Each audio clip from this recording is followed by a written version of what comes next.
Se você não conhece Ted Bundy, você vai ficar chocado com essa história. E se você já conhece, eu duvido que você saiba de tudo, porque esse vídeo está completo. Então você vai se surpreender com todas as informações que eu vou passar aqui. Tô falando pra você, você vai ver isso agora. Oi, tudo bem? Espero que sim. Meu nome é Monique Iris e hoje eu quero conversar com você sobre Ted Bundy, o assassino em série mais infame da América. Ted Bundy era charmoso, inteligente e bonitão. Ele é um ótimo exemplo de que as aparências enganam. Numa pele de jovem brilhante se escondia uma das personalidades mais perversas que a sociedade já viu, um verdadeiro psicopata. Se você chegou até aqui e está interessado nessas histórias de crimes reais, então a minha sugestão é que você se inscreva aqui no canal, porque você vai encontrar vídeos bem completos. Outra coisa, ativa o sininho, porque assim que sair um vídeo novo você vai ser avisado. Então, você não vai perder nenhum conteúdo. Theodore Robert Bundy nasceu em 24 de novembro de 1946 em uma casa para mães solteiras em Vermont, já que sua mãe, Eleanor Louise Cowell, tinha 22 anos e era solteira. E em 1946, você ser mãe solteira era tipo o fim na sociedade. A reputação da família inteira acabava, era um escândalo, ainda mais para eles que eram extremamente religiosos. Depois que Eleanor deu à luz, ela levou seu bebê para a casa de seus pais. Lá os avós já tinham planejado tudo. Eles iriam criar esse menino como se fosse adotado, o que significa que a mãe dele seria como se fosse sua irmã. Agora você está me perguntando, e o pai do Ted? Existem inúmeras teorias. Qualquer ex-namorado que tenha sido visto com Eleanor, os autores listaram nas biografias como prováveis pais do Ted. Mas tem uma teoria que é a mais bizarra, a de que o avô do Ted era na verdade o pai dele. No documentário A Mente de um Monstro, do Discovery, eles entrevistaram uma vizinha do Ted, sabe como é vizinho, né? Conta tudo da sua vida. E ela conviveu com ele dos 5 aos 15 anos. Ela falou que a mãe do Ted confidenciou que havia sido abusada pelo próprio pai e que ele era o pai do Ted. Será que isso é verdade? Ou é fofoca de vizinho? A verdade é que a identidade de seu pai biológico nunca pôde ser confirmada, ficando tudo na especulação. A casa do Ted era muito tóxica. Os avós eram rígidos e abusivos, principalmente o avô. Ele batia muito no Ted e humilhava ele. Ele chamava ele de bastardo e dizia que ele nunca deveria ter nascido. Os primeiros anos dele foram muito infelizes. Aos 5 anos, ele e sua mãe se mudaram da Filadélfia para Tacoma, Washington, e agora sua irmã passou a ser sua mãe. Eles foram morar com um tio de Eleanor, que Ted admirava muito, porque ele era bem de vida, já tinha ido para a Europa e tinha um carro. Em Washington, a mãe do Ted se casou com um homem chamado Johnny Bundy. Esse homem assumiu Ted, dando seu sobrenome. Mas Ted, que sempre foi soberbo desde criança, não gostava muito do padrasto porque ele fazia trabalho braçal. Johnny e Eleanor tiveram vários filhos juntos e eram uma família feliz. Dessa vez, Ted não tinha do que reclamar. Ele passou a ter amor e uma família de verdade. Ted era o patinho feio da turma, era muito magro e tinha traços femininos. Ele usava shorts de menina e tinha problemas de fala, talvez pelos abusos psicológicos que passou em casa. Ted maltratava animais na vizinhança, ele também maltratava as crianças menores, ele gostava de assustar, tinha prazer quando alguém tinha medo dele. Ele também tinha fascínio por assuntos mórbidos e sangrentos. Desde os 3 anos de idade, ele era obcecado por facas. Ele escondia facas para brincar. Agora, na escola, ele era brilhante, era muito inteligente, só tirava notão. Não era popular, mas era CDF. Agora, ele estava virando um adolescente e os hormônios, você sabe, né? Ele começou a espiar nas janelas das pessoas para ver se alguém ia trocar de roupa. não tinha internet, né? Essas facilidades que tem hoje. Ted entrou para a Universidade de Washington e conheceu uma jovem muito bonita e rica da Califórnia, de família influente. Ele ficou apaixonado por ela e, como sempre foi charmoso, conseguiu se aproximar da menina e eles começaram a namorar. Ted se sentiu atraído por ela porque ela tinha tudo o que ele sempre desejou na vida dele. Eles namoraram um tempo, mas a garota era muita areia para o caminhãozinho dele. Depois o relacionamento ficou estremecido e a menina terminou com ele. Nossa, foi o fim. Ele ficou extremamente contrariado, ficou no pé da garota, tentando convencer ela a reconciliar o namoro, mas não teve jeito. Mais tarde ficou claro que muitas de suas vítimas se pareciam fisicamente com essa namorada. Tinham cabelos longos e escuros. Ele seguia um padrão para escolher. Muitos especialistas em psicologia criminal acreditavam que a rejeição da namorada de Ted Bundy influenciou sim nas escolhas de suas vítimas. Depois de ser chutado pela namorada, ele trancou a faculdade e ficou viajando pelo país. Foi até a sua cidade natal e fez um semestre na Universidade da Filadélfia. Depois ele voltou para Washington e se formou em psicologia em 1972 na Universidade de Washington. Mais irônico impossível, não é? Depois ele também foi aceito na Faculdade de Direito de Utah, mas ele nunca conseguiria esse diploma. Em 1º de fevereiro de 1974, uma universitária de 22 anos desapareceu de sua casa, que ficava em um bairro universitário de Washington. Havia sangue no lençol e na cama, apesar de estar tudo muito arrumado. Esse caso ganhou fama de ser o primeiro do Ted, mas isso é um enigma. 4 meses depois, em junho de 1974, outra universitária de 19 anos desapareceu. Ela morava perto da primeira vítima. No início dos anos 70, Ted estava ativo em assuntos sociais e políticos, até recebeu uma carta de recomendação do governador republicano de Washington, depois de trabalhar em sua campanha. Muitos descreveriam Ted como carismático, prestativo e bonitão. Ele era considerado um bom partido. Ele gostava muito de política. No ensino médio, ele dizia que ia ser presidente. Ele gostava de cuidar da imagem e sonhava ser influente.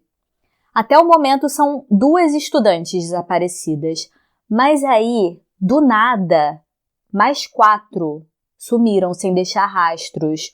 Uma sumiu em março, outra em abril, outra em maio e outra em junho. Uma por mês. As idades eram entre 19 e 23 anos. Em 6 meses, 6 desaparecimentos de jovens universitárias ali na região. Imagina o pânico. Quem ia suspeitar de Ted Bundy? Ele não tinha antecedentes criminais e os traços de bom moço só atrapalharam descobrirem a verdade a tempo, porque quem diria que um cara tão legal, boa praça, poderia ser responsável por todos esses assassinatos. Antes de tudo vir à tona, as pessoas que conheciam Ted disseram que não era possível, porque eles estavam convencidos de que Ted Bundy era uma das pessoas mais legais que eles já conheceram. Em 1970, ele salvou uma criança de 3 anos de um afogamento em um lago. Durante a faculdade de psicologia, ele fez estágio na linha direta de prevenção ao suicídio e salvou muitas vidas nesse trabalho. Foi lá que ele conheceu Anne Hu, uma futura escritora best-seller de crimes reais, que fez o que é considerado a biografia mais completa de Ted Bundy, O Estranho ao Meu Lado. 1 ano antes das mulheres começarem a sumir, ele tinha trabalhado na Comissão de Crimes de Seattle, dando sugestões de como evitar estupros e assassinatos. Ele era psicólogo, lembra? Ele teve acesso aos dados estatísticos e aos pontos fracos das delegacias.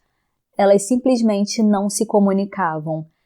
Ted conheceu uma mulher num bar de Seattle e eles começaram a namorar. Seu nome era Elizabeth, mas todos a chamavam de Liz. E nos próximos 6 anos, eles ficariam juntos. Ela era mãe solteira e lutava contra o alcoolismo, mas Ted era tipo um porto seguro para ela e eles formaram uma família feliz. Em julho de 1974, 2 mulheres desapareceram no Lago Sammamish, em Washington. Era um parque gigante, onde tinham festas com banda, as pessoas faziam piquenique, tinham muitas atrações, era muito movimentado. Quando essas 2 mulheres sumiram, estava tendo um desses eventos e tinha cerca de 40 mil pessoas ali. Agora são 8 jovens desaparecidas. Não vamos perder as contas. Só que tinha muita gente, né? Então acabou tendo algumas testemunhas. As pessoas falaram que tinha um homem com uma tipóia pedindo ajuda a várias mulheres, para elas irem com ele até um estacionamento próximo ajudar com algumas caixas. Eles disseram que ele se apresentava como Ted e tinha um Fusca. Falaram as características e foi feito um retrato falado. Só que na década de 70, o cabelo do Ted era muito comum. O nome Ted também era muito comum. E ter um Fusca, então, nem se fala. A inexistência de tecnologia também não ajudava nem um pouco. Para fazer uma simples pesquisa era lento demais. O retrato falado já estava circulando fazia um mês. A polícia recebia cerca de 500 ligações por dia que não ajudavam em nada. Pura perda de tempo. Até que, no dia 8 de agosto de 1974, eles receberam uma ligação bem específica. A namorada do Ted, a Liz, ligou para a polícia. Alô? Olha, eu tô desconfiando do meu namorado. Eu achei objetos suspeitos no meio das coisas dele. Tinha uma faca embaixo do banco do Fusca, roupas de mulheres. No dia que uma mulher desapareceu, ele tinha saído mais cedo da minha casa. Ele tinha uma tipóia. Ele tinha uma máscara de meia calça.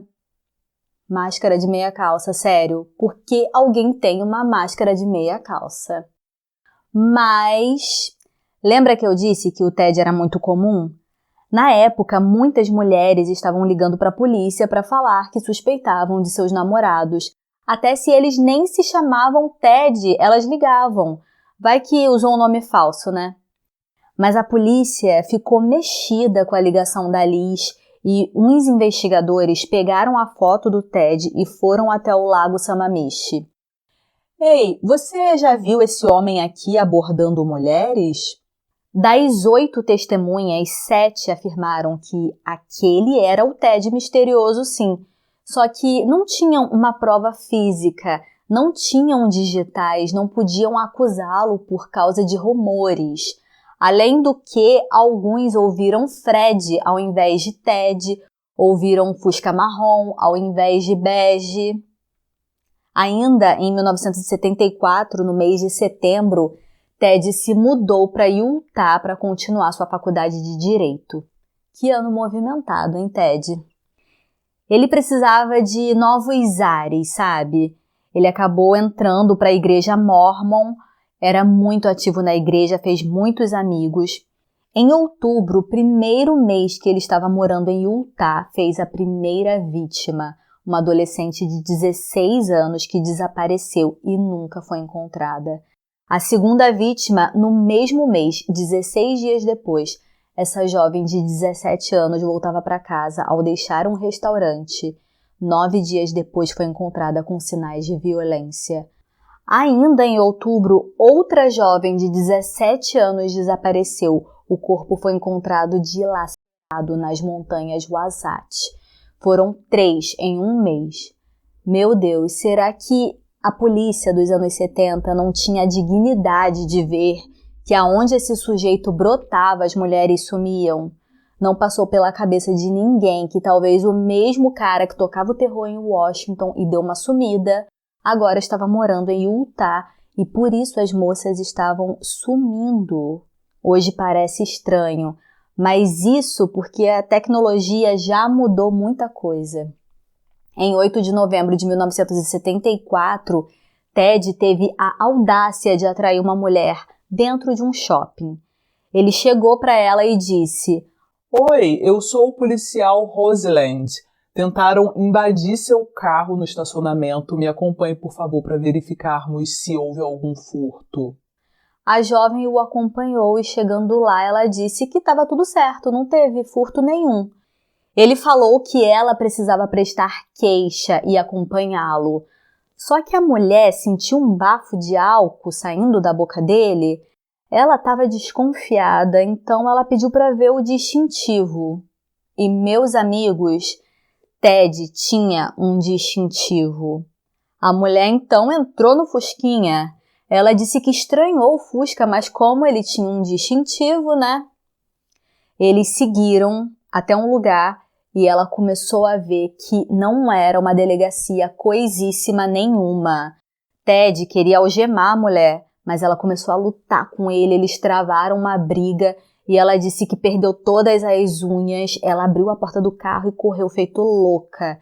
Nisso vinha um carro e ela deu sinal e entrou no carro. Essa mulher sobreviveu.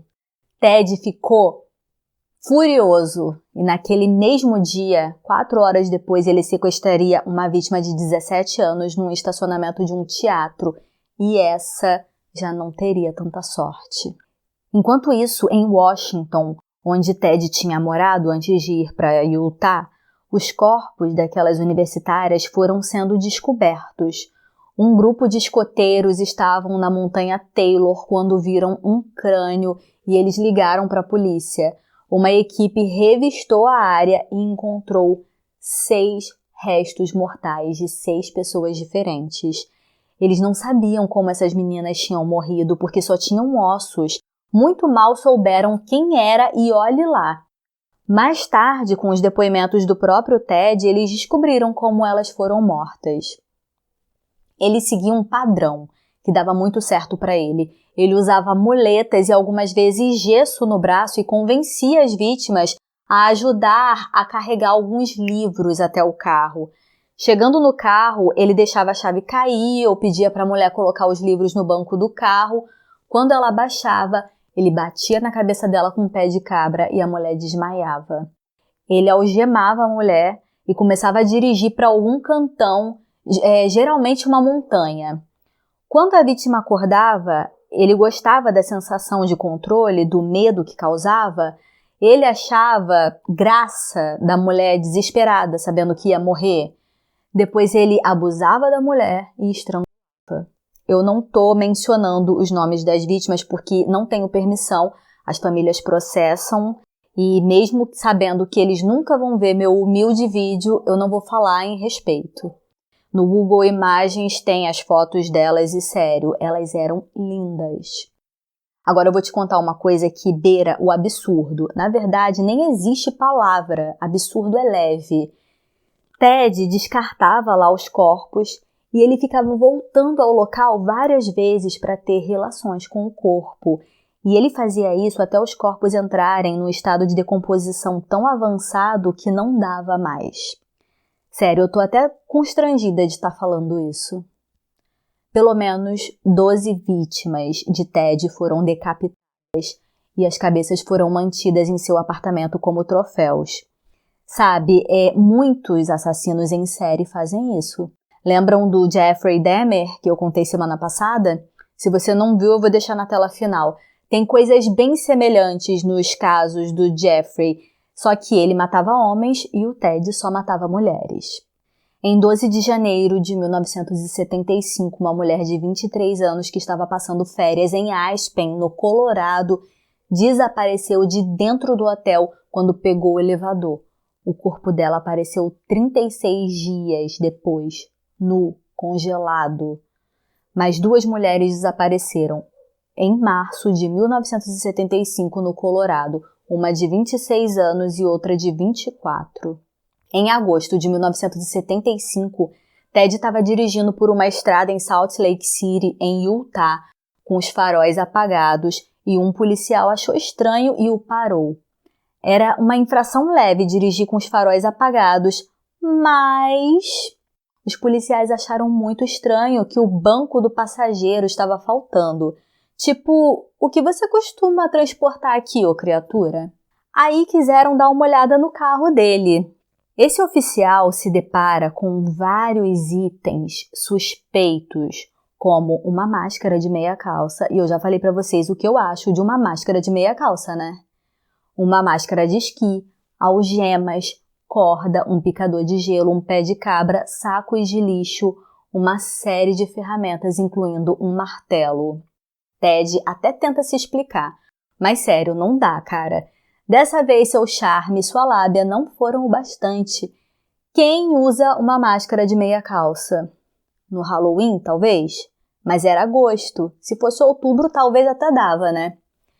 O policial prende Ted e faz uma revista no apartamento dele. Lá não encontraram nada. Ele já tinha se livrado dos crânios. Eles ligam para Liz, em Seattle, Washington, a namorada dele. Ela disse que antes de Ted se mudar para Utah, ela encontrou alguns itens muito estranhos em seu apartamento, tipo um saco de mistura para fazer gesso branco, um par de muletas, luvas cirúrgicas, roupas femininas e um cutelo. Ela também falou que ele estava todo endividado, mas conseguiu comprar uma TV nova e um aparelho de som. Nos testes forenses feitos no carro, foram encontrados cabelos que correspondiam a 3 mulheres diferentes. 2 delas estavam desaparecidas, mas uma estava viva e tinha conseguido escapar. A sobrevivente do shopping, lembram dela?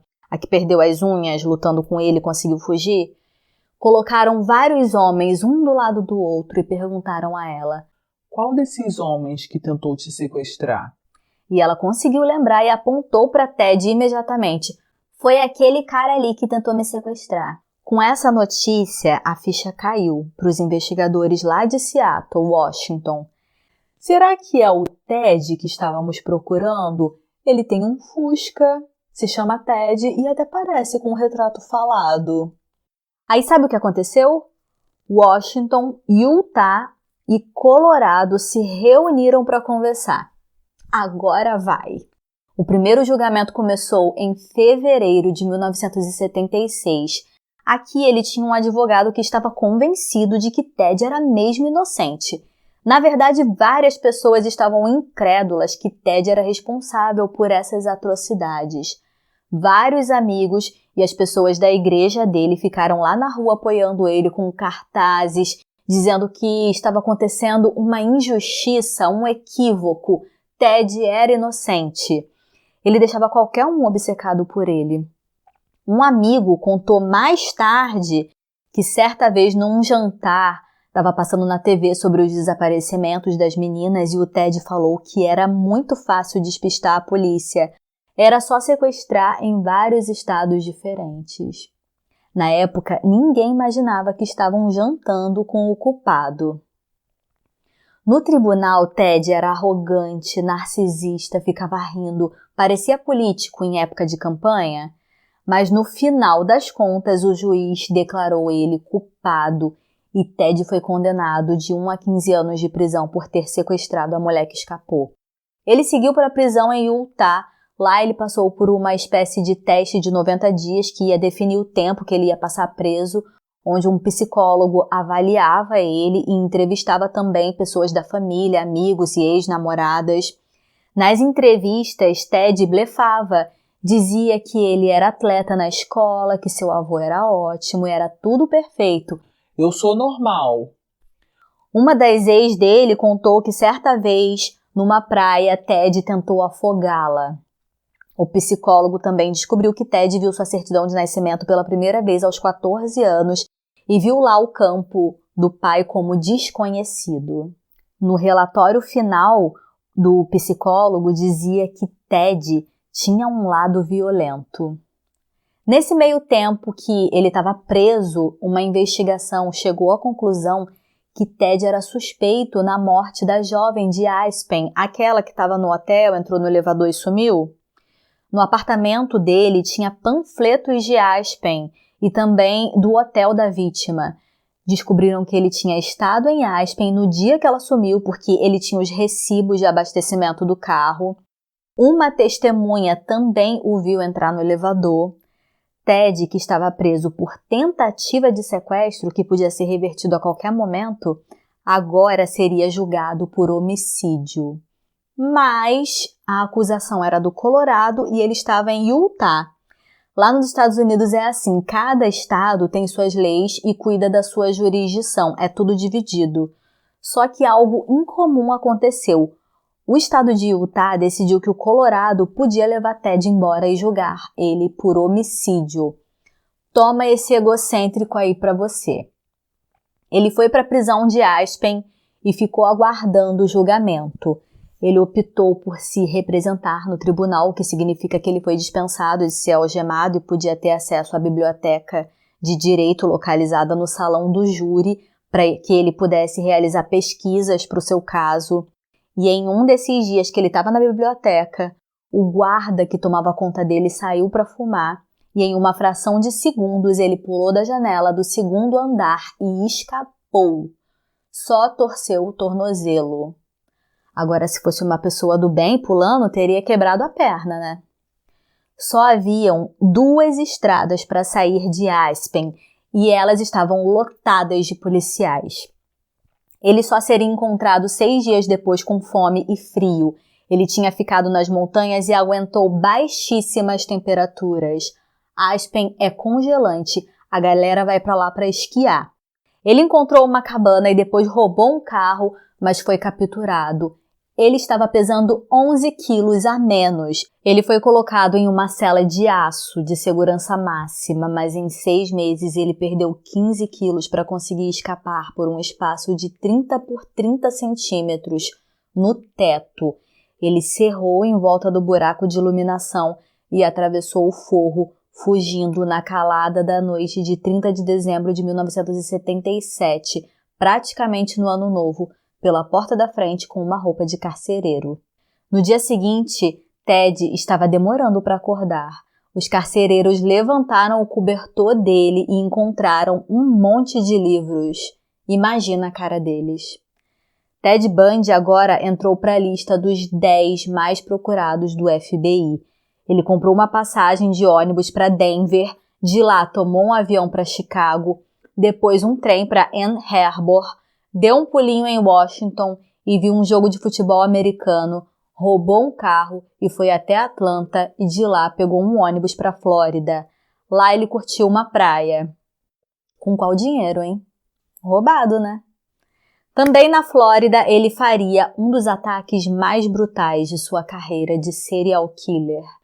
Em 14 de janeiro de 1978, quando ele já estava foragido há 16 dias, por volta das 2:30 da manhã, ele invadiu uma república de mulheres em Tallahassee, Universidade da Flórida, a Chi Omega.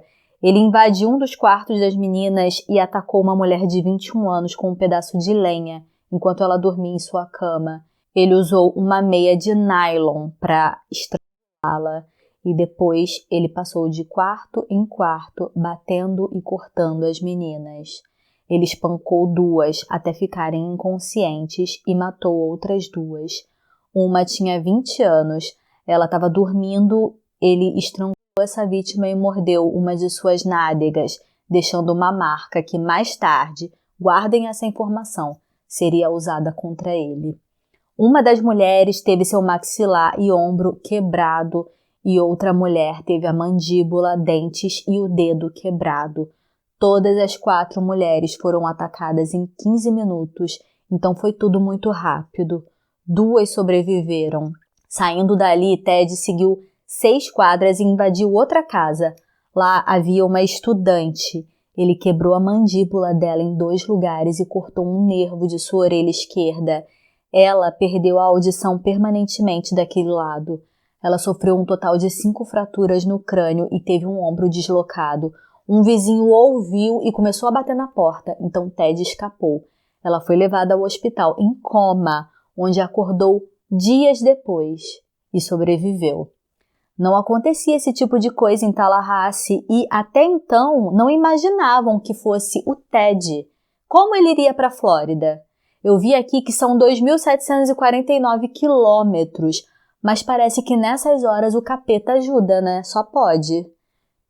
Em 9 de fevereiro de 1978, ele estava há 40 dias foragido.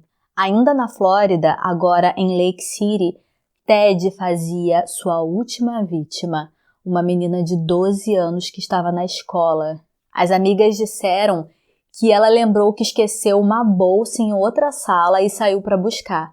Mas essa menina não voltou para a sala e sua bolsa foi encontrada na área externa da escola. No dia 15 de fevereiro de 1978, ele roubou um veículo e pegou a pista dirigindo em alta velocidade. Isso alertou um policial e ele verificou que a placa daquele carro constava como roubado. Então esse policial perseguiu Ted e o informou que ele estava preso. Ted tentou fugir, mas o policial o alcançou. Eles lutaram, mas o policial conseguiu deter ele. Nesse carro que estava com Ted tinha pertences de alunos da Universidade da Flórida, 21 cartões de crédito e uma TV, tudo roubado. Para que ele roubou uma TV? No presídio do condado de Pensacola, na Flórida, ele mentiu o nome com uma identidade roubada, mas o dono da identidade já tinha feito um boletim de ocorrência avisando que tinha sido roubado. Meu Deus, ninguém sabia quem ele era. Como assim? Anos 70 era difícil o negócio, hein? Ele podia pagar uma fiança, mas como ele não queria se identificar, ele ficou preso. Começou a sair nos jornais. Homem misterioso foi preso. Depois descobriram que ele tinha roubado aquele carro ali nos arredores da República, onde as mulheres tinham sido mortas. E os investigadores ficaram assim. Será que foi ele que matou aquelas universitárias? Ted Bundy finalmente se identificou, mas pediu algo em troca. Um telefonema para Liz, sua namorada. No dia 16 de fevereiro de 1978, ele ligou para ela a cobrar. Ele disse que tentou manter uma vida normal, mas não conseguiu, porque ele era consumido por algo ou alguma força que ele não entendia. Ele confessou a ela pelo telefone que já pensou em matá-la. Aqui eu vou contar o desfecho da Liz porque eu não vou falar mais dela hoje. Essa foi a última vez que eles se falaram e depois ela escreveu um livro sobre sua experiência com o Ted chamado Minha Vida com Ted Bundy. Voltando lá no momento que ele finalmente se identificou na cadeia, quando ele disse o nome e descobriram que ele era o top 10 procurado do FBI, a casa caiu, Ted. Finalmente, hein? Agora vem a parte boa, a parte que o Ted se lasca. Hein, pessoal, se você tá aqui no vídeo, nesse momento, deixa um like aqui pra mim, porque eu quero saber quantas pessoas estão aqui nessa altura do vídeo, só pra eu saber se vocês gostam de vídeo mais detalhado ou mais resumido. Se eu estiver falando sozinha, eu vou fazer vídeo mais curto, então deixa o like. Só fazendo uma observação aqui sobre a polícia da Flórida não conhecer o Ted, naquela época as autoridades eram muito limitadas. Não tinha internet, reconhecimento facial, câmera de segurança. Era muito mal telefone e fax. Hoje seria muito difícil um Ted se criar, por exemplo. Enquanto aguardava seu julgamento, a polícia da Flórida pressionava Ted para ele confessar os crimes da República Chi Omega. Lembra que uma das vítimas tinha mordidas? Os dentistas forenses fizeram um molde dos dentes do Ted. Em julho de 78, havia uma coletiva de imprensa para anunciar as acusações de Ted. Haviam muitos repórteres e o promotor ia ler as acusações na frente de Ted. Ele saiu do elevador e deu de cara com os fotógrafos. A leitura foi feita, indiciado em 2 casos de roubo, 2 casos de homicídio e 3 tentativas de homicídio das estudantes que sobreviveram. Ted ficava de um lado para outro. Posso falar com a imprensa? Você já se exibiu, agora é minha vez. Posso dar entrevista? Ted gostava da mídia, de estar nos holofotes. Não, Ted, tem uma ordem judicial que não permite entrevistas. Aí ele... Eu tô sendo silenciado, eu tô preso há 6 meses, vocês têm que me escutar. E foi retirado. O julgamento começou e foi transmitido ao vivo na TV. Foi um baita evento, sério, o país parou. Além dos milhares de repórteres de todas as partes do país, 9 países enviaram correspondentes. Foi um circo.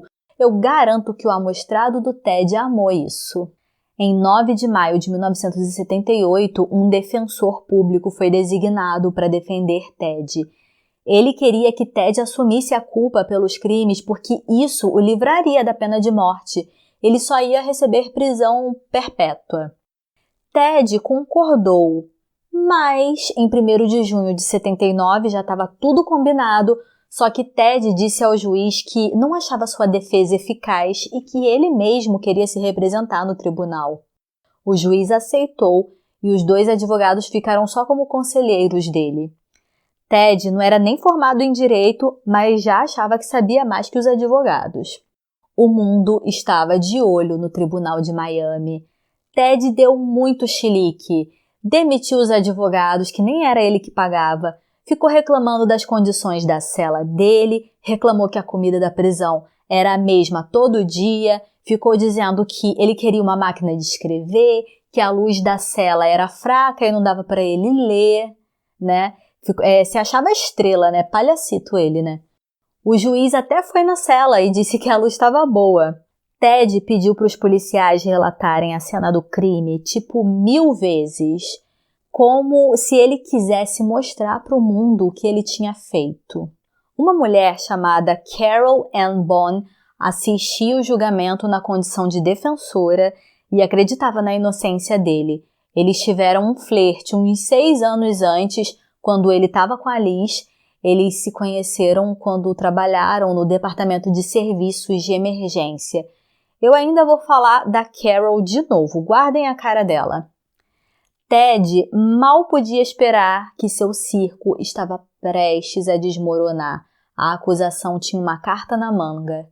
Lembra que o dentista forense tinha tirado um molde dos dentes dele? Esse especialista deu seu depoimento. Os dentes de Ted eram desalinhados de uma forma bem específica. Ele mostrou as fotos da marca da mordida e a arcada de Ted, e elas batiam certinho. Foi a primeira vez que esse tipo de prova foi usada em um caso criminal. Quem é esperto agora, hein, Ted? A defesa de Ted insistiu que o molde dos dentes era questionável, não era garantia de nada, que um homem com dentes tortos ia ser punido por isso. Faça-me um favor, hein? Após mais ou menos 6 horas, a sentença foi lida e aquela expressão risonha deu lugar a uma expressão séria. Ele foi considerado culpado das 7 acusações e recebeu pena de morte. O juiz mencionou que aquilo era um desperdício, porque Ted era um jovem brilhante, seria um excelente advogado e que ele teria o privilégio de tê-lo em seu tribunal. Ele sentenciou Ted à cadeira elétrica. Gente, eu pesquisei que Ted tinha um QI de 136, que descreve uma pessoa talentosa e corresponde a 2% da população no mundo. Eu acho que se ele tivesse usado o talento dele para o bem, talvez ele até conseguisse ser presidente como ele queria. Alguns meses depois, sabe o que aconteceu? Ted estava preso, no corredor da morte. Aí lembram daquela menina de 12 anos que sumiu da escola? Encontraram o corpo dela numa casa abandonada. Fizeram os exames e em novembro de 1979, Ted foi acusado pela morte dela. Ele ia voltar ao tribunal para um novo julgamento. Nesse caso, haviam muitas provas. Uma testemunha reconheceu Ted. Ela viu ele colocar a garota numa van branca na porta da escola. Essa van foi encontrada e tinha marcas de sangue que correspondiam ao tipo sanguíneo da menina. As marcas de sapato do Ted estavam por todo lado e as fibras do blazer azul dele estavam nas roupas da menina. Sabe como Ted foi vestido ao tribunal? Com esse blazer azul. Que afronta, né? Agora, Ted não estava nem aí. Ele já tinha recebido pena de morte. Ele foi mais soberbo, mais irritante, mais arrogante. Ele pediu a Carol Ann, aquele flerte dele, lembra? Em casamento. Gente, isso mesmo, ele casou no tribunal. Como eles estavam na presença do juiz e ela disse sim, isso tornou o casamento legítimo. É assim lá na Flórida.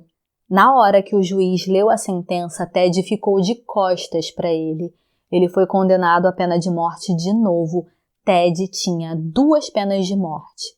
Como que morre 2 vezes? Não sei, mas ele tinha. Depois que o juiz leu a sentença, Ted disse irritado: Diga ao júri que eles erraram. Se levantou e saiu andando. Uma pessoa segurou no braço dele e ele disse: Me solta, eu quero ir para minha cela.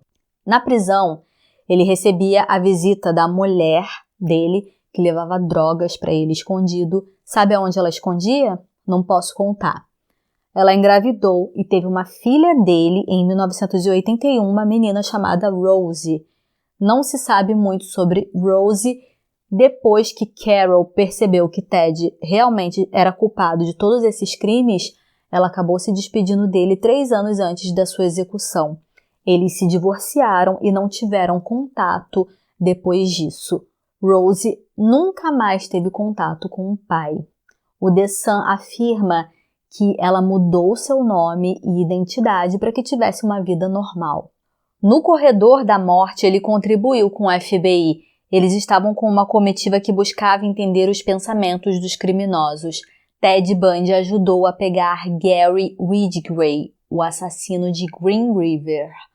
A polícia seguiu os conselhos de Ted quando ele falou para os investigadores esperarem por ele na sepultura da vítima, pois ele provavelmente visitaria o lugar novamente. Essa história inspirou o filme O Silêncio dos Inocentes. Nesse meio tempo, teve alguns advogados tentando revogar a pena. Eles pediram exames que atestassem a incompetência mental dele em ser julgado. Ted culpou a pornografia por induzi-lo a cometer crimes contra mulheres. Um diagnóstico foi feito por um especialista que acusou uma química cerebral diferente ou até um tumor no local específico que bloqueava a empatia.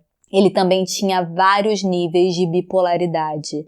A data da execução chegou a ser remarcada 2 vezes e a população começou a ficar irritada e fizeram protestos pressionando as autoridades. Os advogados pediram uma 3ª chance, mas foi negada e marcaram a execução. Nos últimos dias antes da execução, ele decidiu confessar os crimes. Era a última carta que ele tinha na manga para conseguir mais algum tempo de vida. Ele confessou aproximadamente 30 vítimas em 7 estados diferentes: Califórnia, Oregon, Washington, Idaho, Colorado e Flórida, entre 1973 e 1978. Nessas confissões de Ted aos detetives, tinha casos que os corpos não eram encontrados. Afinal de contas, eram tantos, né? Como ele ia lembrar onde enterrou tudo isso? E tinha casos que eram encontrados partes dos restos mortais, mas era tão pouquinho que nem dava para fazer a identificação, que devia ser bem simplória nos anos 70. Muitos dos assassinatos que ele confessou eram casos não resolvidos em que ele nem tinha sido suspeito. Ele confidenciou ao detetive do condado que houve alguns assassinatos sobre os quais ele nunca falaria, porque ele era muito jovem e as vítimas eram conhecidos da família dele. Mas garantiu que ele deveria adicionar mais um dígito nessa conta, ou seja, mais de 100. Na noite anterior à execução, Bundy deu uma entrevista ao religioso James Dobson, que seria transmitida nacionalmente após sua morte. Ele afirmou que Bundy estava sentindo um grande remorso. Ted disse que seus crimes deveriam servir como um aviso para os perigos da pornografia. Ainda na noite anterior à execução, Bundy foi autorizado a ligar para sua mãe e ela disse: "Você será sempre meu precioso filho." Ele respondeu que sentia muito por ter causado tanta dor a ela. Enquanto isso, pelas ruas, a noite foi marcada por comemorações no resto do país. Na Universidade Estadual da Flórida, onde Bundy assassinou as jovens da República Chi Omega, os alunos fizeram um churrasco noturno. Eles serviram Bundy Burgers e cachorros quentes eletrificados. Havia uma faixa que dizia: "Assista Ted Fry." Delegacias também fizeram churrasco, onde usavam camisetas que diziam: "Primeiro churrasco anual Ted Bundy." Em sua última noite, Ted ficou rezando com o ministro metodista Fred Lawrence enquanto seus advogados tentavam encontrar algum tipo de brecha legal para salvar sua vida. No Departamento Correcional da Flórida, os detentos podem solicitar uma última refeição até $40. Quando perguntaram a ele o que ele gostaria de comer como última refeição, ele não fez nenhum pedido específico, então deram a ele a refeição padrão: bife, ovos, um pedaço de torrada com manteiga e geleia, suco e café. Por alguma razão, ele não comeu a comida que foi servida às 5 da manhã. Na manhã do dia 24 de janeiro de 1989, centenas de espectadores se reuniram do lado de fora da rua da prisão. Havia uma festa com cerveja, música, aplausos e até fogos de artifício. As pessoas até vendiam camisetas comemorativas do Friday. Um espectador usava uma faixa que dizia: "Eu gosto do meu Ted bem passado". Não havia nenhum apoiador de Ted no local.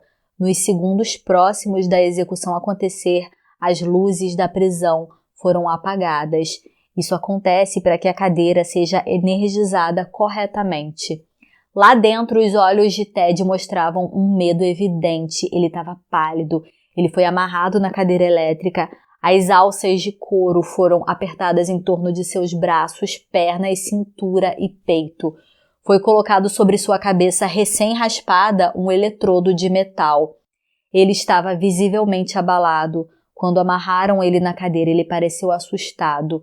O superintendente Tom Barton pediu Bundy para dizer suas últimas palavras e ele disse: Jim e Fred, que eram o ministro cristão e seu advogado, eu gostaria que vocês dessem meu amor à minha família e amigos. Ele usava calças azuis e uma camisa azul clarinha. 42 pessoas serviram como espectadores, como testemunhas, atrás de uma parede de vidro. Um capuz de couro preto foi colocado em sua cabeça e um carrasco que muitos especularam ser uma mulher ligou o interruptor aproximadamente às 7h06, enviando 2.000 volts pelo corpo de Ted Bundy, e ele foi declarado morto 7h16 da manhã do dia 24 de janeiro de 1989, aos 42 anos. Após isso, um homem saiu da prisão abanando um lenço branco em sinal de paz. Ted estava morto. A multidão foi à loucura. Já estava amanhecendo quando o carro funerário passou levando Ted. Mais festa. Na época, não revelaram o local onde as cinzas dele foram espalhadas, mas agora, muitos anos depois, resolveram revelar. Suas cinzas foram espalhadas na Cascade Mountain, em Washington, onde ele disse ter passado os melhores momentos de sua vida e também onde algumas vítimas dele foram encontradas. Louise Bundy, a mãe dele, viveu até os 88 anos e faleceu em dezembro de 2012. Em 2011, o DNA de Ted foi adicionado ao banco de dados do FBI para referência futura que talvez resolva outros casos não confessados por ele. O Fusca do Ted está em exibição atualmente no Museu do Crime de Alcatraz East, no Tennessee. Essa história é contada em exaustivos livros, séries, filmes, documentários, entrevistas com sobreviventes, com amigos. Assim como o Jeffrey Dahmer, Ted também tem fãs. Sério, gente, isso é repulsivo, né? Vamos fazer uma enquete aqui. Qual é o pior na sua opinião? Jeffrey Dahmer ou Ted Bundy? Se você não viu, eu fiz o vídeo do Jeffrey, eu vou deixar aqui na tela. Pode responder essa pergunta por lá também. O páreo é duro, né? Eu acho que o Ted é o pior, porque a quantidade de vítima, né, pesa muito. Eu fiquei quase 6 horas assistindo o documentário para fazer esse vídeo. Eu assisti Ted Bundy, a mente de um monstro, e conversando com o serial killer Ted Bundy. Se vocês gostaram, interajam aqui comigo que eu vou ficar muito feliz. Se inscreva e ative o sino porque tem muito vídeo bom a caminho. Deixa um gostei também e manda para um amigo que gosta desse conteúdo. Eu quero agradecer por você ter passado esse tempo comigo. Por hoje eu fico por aqui. Eu te vejo no próximo vídeo. Tchau!